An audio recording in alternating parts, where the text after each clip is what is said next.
Hey, what's up guys, it's Hayden. Hey, and I'm Emma, welcome back to our channel. We are talking about Babylon today. It has finally hit our shores here in Australia after being out for like a month everywhere else, it seems. We're always late to get the films, but it is finally here. We actually were able to go to a special premiere preview screening of it in Brisbane, which was a lot of fun. Free popcorn. Nice. That's always a bonus. And if you want to hear our thoughts on this big movie, then stick around.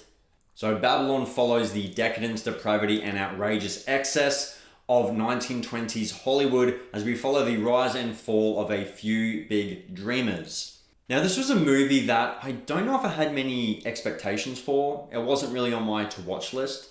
It's just that we kind of got invited to the premiere screening and it's like, you can't say no. Well, we can. We have a choice. Stupid too. It's free movie, free popcorn. Come on.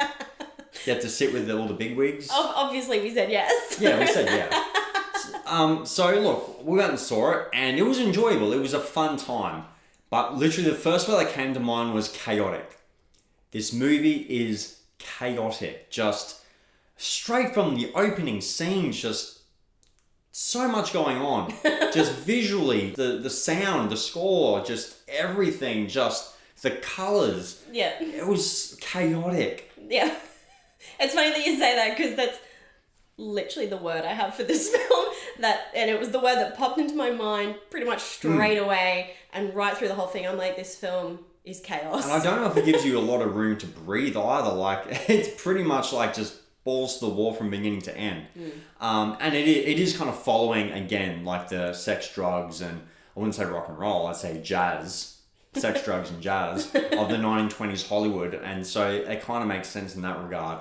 Look, I do think they went probably a little bit far in a couple of moments. Like, I think they could have gotten that across without kind of going over that line. And again, this is coming from someone who watches like horror films. Not that there's anything horrific. No, it's not horrific, but definitely just a couple of scenes are like, shit, okay, like, you're gonna go there. There's some confronting moments. Yeah. And look, that was probably one of my issues with this movie was kind of this identity crisis that it was having. And I know that we've briefly kind of talked about why this movie bombed, right? We've kind of thrown that question back and forth with each other a little bit off camera. And so I think we want to dive into that a little bit right now. Like, why is this movie kind of bombing overseas? I think it's only made, like $14 million out of an $80 million budget? Something like that. Yeah. And I think one is, yes, that identity crisis. You've got this movie that on one hand feels like it's meant to be a love letter to Hollywood, but then it literally feels like it drags Hollywood through the mud at some points and just... Yes, it is showing the depravity and the excess of 1920s Hollywood, but just some of the stuff it decides to show you is just so ridiculous. It's like, whoa, okay, you're going to go there. And so I feel like it's got like that weird kind of identity crisis. It's kind of, and maybe that's the point. Maybe it is showing the highs and the lows of this time period. I don't know, maybe that's exactly what they were wanting to do. But I just felt like, I don't know, that it kind of did conflict itself a little bit in that regard. And that brings me to my next point, which is I'm not sure who this is targeted towards. Is it your cinephiles who like to watch these kind of Oscar buzz movies?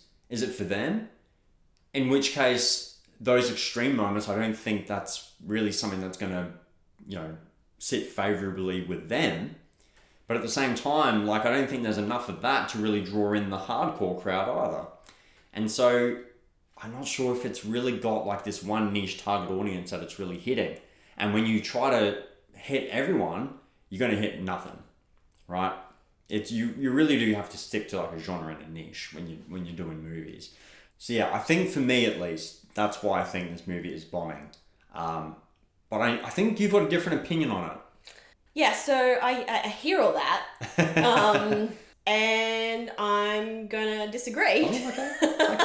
I like it. I get what you're saying. Yeah. For me though, I actually loved this film, and I was sitting through it, just constantly thinking, why is this bombing? Like, seriously, why is it bombing? Why don't you guys like it? It's fine if you don't, but I don't get it. Like, I had a blast. constantly laughing. I'll give it that. It did have a couple of really funny moments. Some really funny set pieces. I heard you laughing out loud. I will give it that. I didn't say I hated it. I'm just saying that it has issues. It's not perfect.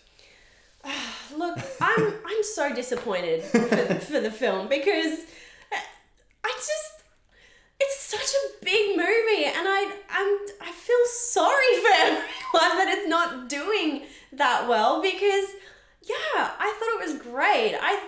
Like the actors were brilliant. I love Margot Robbie. Oh, Margot Robbie was brilliant. She just nails anything she's in. Brad Pitt, we're big fans of Brad Pitt. The whole cast did outstanding work.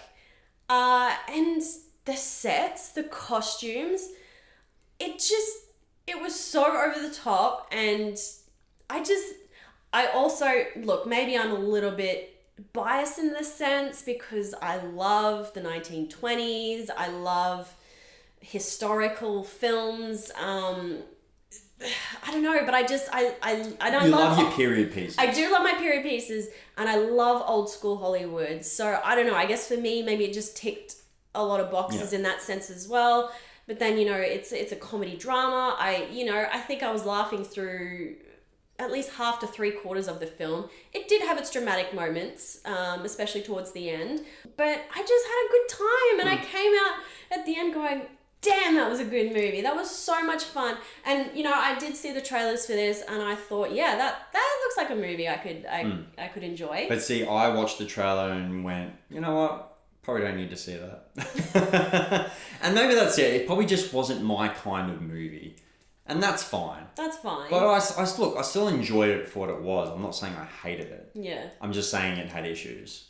Yeah. And that's fair to say. That's fine. Yeah, but it's not a perfect movie. I don't get it. It just, they put in so much work. And you can see the talent on the screen. And I know the director does have a very good track record when it comes to films. Yeah. He's done some great movies. And I'm not saying this is going to derail his career. No. I think there's still a lot of talent shown on screen. The wardrobe, the production design departments all did a fantastic job bringing the roaring 20s to life. All that was great. I cannot fault that. Just from a storytelling perspective, from, I guess, a tonal perspective, I just thought it was lacking a little bit. I thought it was pretty clear, the storyline. You're seeing the rise and fall of these characters. You're following how they started off before Hollywood, how they got into Hollywood, and where it took them. And we follow a few characters, and see how they kind of intertwine. I don't know. I thought there was good story there. I feel so sad for everyone. I was maybe just wanting a little bit more from it. Okay. Look, I really hope that this film does eventually get recognized for what it is. And look, it's got its confronting moments and moments that make you go, what the fuck? But I also feel like if it didn't have those moments, I wonder, I don't feel like it would hit as hard. I feel like, I don't know, I think if you took those confronting moments out, it wouldn't be as I don't know. Talkable, if that's a word. I think, and maybe that's what it was. Maybe he just wanted to get a couple of talking points. I think it could have done without them. I honestly thought it could have done without them. You're boring. And you would have gotten the exact same message across. You would have been able to show the depravity and the excess of that time, just the same. You didn't need those, and you know the couple of times I'm talking about. You didn't need those couple of moments to show that. And then there was this really weird kind of storyline with Tobey Maguire. He makes a kind of a cameo appearance. That kind of went somewhere. I mean, look, he was one of the executive producers. He had to put himself in the movie. Look, I haven't studied 1920s Hollywood or anything. If this is all based on true stories that have come from 1920s Hollywood, I will eat my words and apologize personally to the director. And I'll be like, look, man, you did the work. Good for you, man. You did your research. I stand corrected. But, yeah, just from someone who doesn't know the 1920s too well, because obviously I didn't live through that period or anything. Well, none of us did, really. Yeah, I don't know. It just seemed like a little bit much.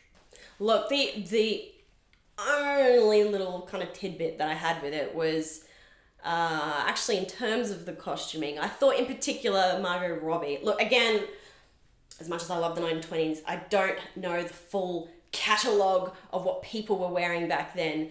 I guess for me, just some of the costumes that Margot Robbie was wearing, I thought looked a little too modern for that time. Like some of the costumes that she was wearing, I was a bit, would they have worn that then? I don't know. But then like obviously we weren't there, so I don't know. Yeah. But that was the only thing that kind of threw me at times. I was like, oh, she doesn't look like she really suits the times right now. But for the most part, I thought the costuming was great though.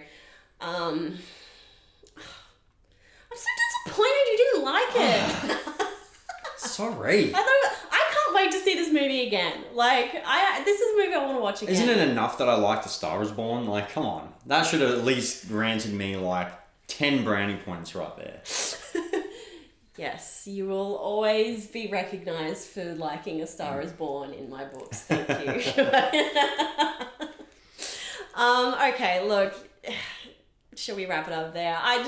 Yeah, this is about to get as long as the movie. That's the other reason you didn't really like it as much. Yeah, it was a long movie. 3 hours is way too long. Trim that down. I feel like it went really quick, but that's because I was having fun with it. Like, I didn't feel like it dragged. Unless you're doing a Lord of the Rings fantasy epic, just cut it down to 2.5, mate. Come on. Who do you think you are? Oh gosh. All right. Anyway. Well, look, let us know what you thought of Babylon if you've seen it. If you haven't, I really think check it out. Like, ignore what he's saying. I didn't say I hated it. Look, No. it's worth checking out. I think it's definitely worth checking out to get your opinion. Look, you might love it, you might enjoy it, but still find issues with it, and you might be on the other side of the spectrum and completely hate it. And that's completely fine. And I think this movie is a movie that's going to divide people. Yeah. Well, obviously it already is. Yeah, but I think there is still enough to like. Yeah. No matter who you are. As I said, great funny moments in there. Like some of the set pieces that they did, just hilarious. Yeah. There's some really laugh out loud moments. Actors are great. You know, it does have all of that. Production design's great. Score is great. Great like jazz soundtrack to it. Oh, the music was brilliant. Yep.